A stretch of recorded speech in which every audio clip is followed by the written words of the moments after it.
Today I'm making my own Forshmak, the Forshmak that I'm used to making, the way my grandmother made it, the way my mother made it, with a few principles. I make Forshmak using a meat grinder. Everyone knows that a meat grinder has 3 different plates. A coarse plate, a medium one, which is the one we use most often, and a very, very fine one. So, Forshmak, depending on what I need it for, I make it using different plates on the meat grinder. Today I'm going to serve it as an hors d'oeuvre, so I'll use the very fine plate. But if, for example, you're going for a rustic presentation, then use the coarse one. Here's the largest one, the plate with the biggest holes, and you'll get a more chopped texture. I'll take the finest plate, set up my meat grinder, make sure it works, put it in place, and my meat grinder is ready to go just as I need it.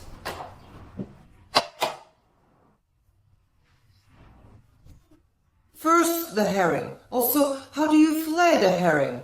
The link to the video will be in the description. Herring. I have an onion. I'll take 1 small onion, and I'll take 1 apple, a green apple, and I'll definitely peel it.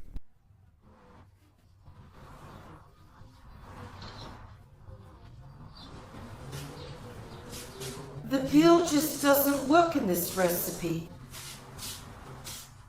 And I'll need a bun.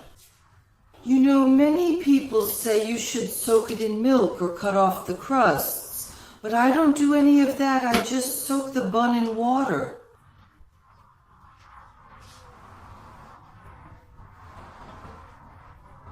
And basically, 1 egg. And basically, what is Forshmak? Forshmak? It's herring butter. Of course, I actually forgot to bring the butter, but now I brought it. I'll need about 100 grams of butter for 1 herring. So, everything is ready here. The onion, I peeled the apple. Of course, I won't use the core.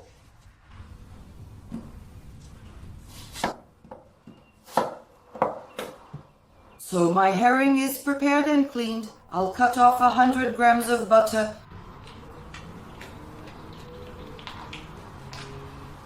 which I'll also send through the meat grinder in 2 pieces. All right, let's go. Let's start buzzing. We'll squeeze it into this little bowl.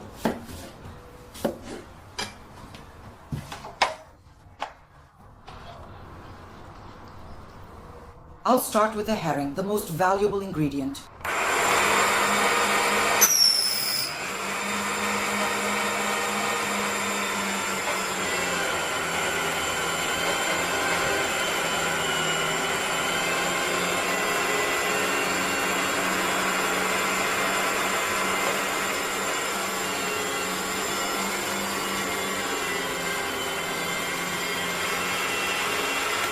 You definitely need to squeeze the bun. Watch me and squeeze it tightly.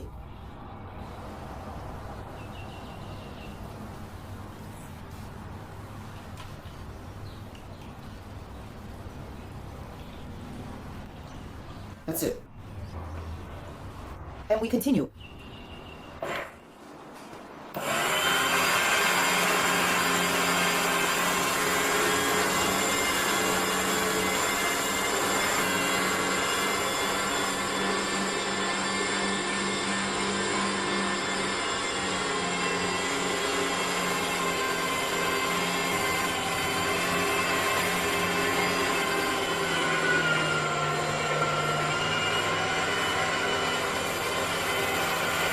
That's it. You don't need this anymore.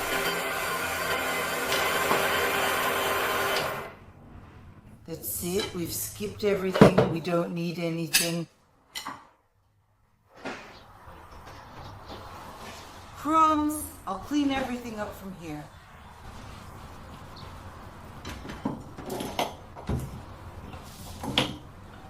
Our mixture, what we've got. Mix well, because today the curds I had were very, very fine. I got a very smooth paste, and if you want, you can always do this even with a mini mixer. Blend it with the blades, and then you'll get an absolutely smooth mixture.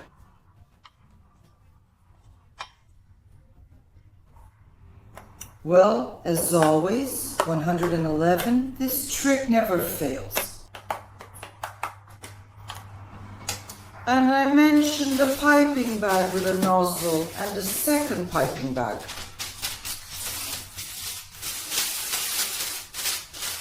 I toasted 2 slices of white bread in advance.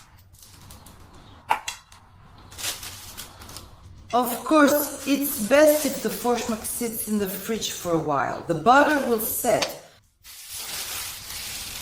and it will taste even better.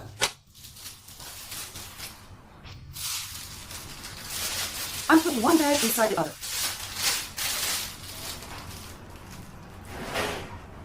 And you see, the grooves aren't very visible right now, but if you leave it in the fridge for a bit, the butter will set. These grooves will be much more obvious in the story with the onion.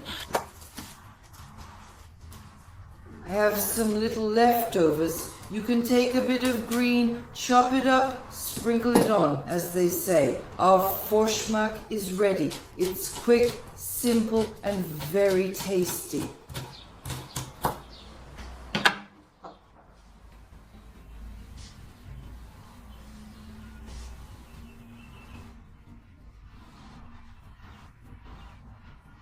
And I'm going to go make myself some tea, make it very, very sweet, and eat these 2 little sandwiches because Forshmak with sweet tea is just perfect. That's how my papa used to eat it, and I still love it very much. And you, subscribe to my channel, like, leave comments, and tell me what else you would like to see. And goodbye to everyone.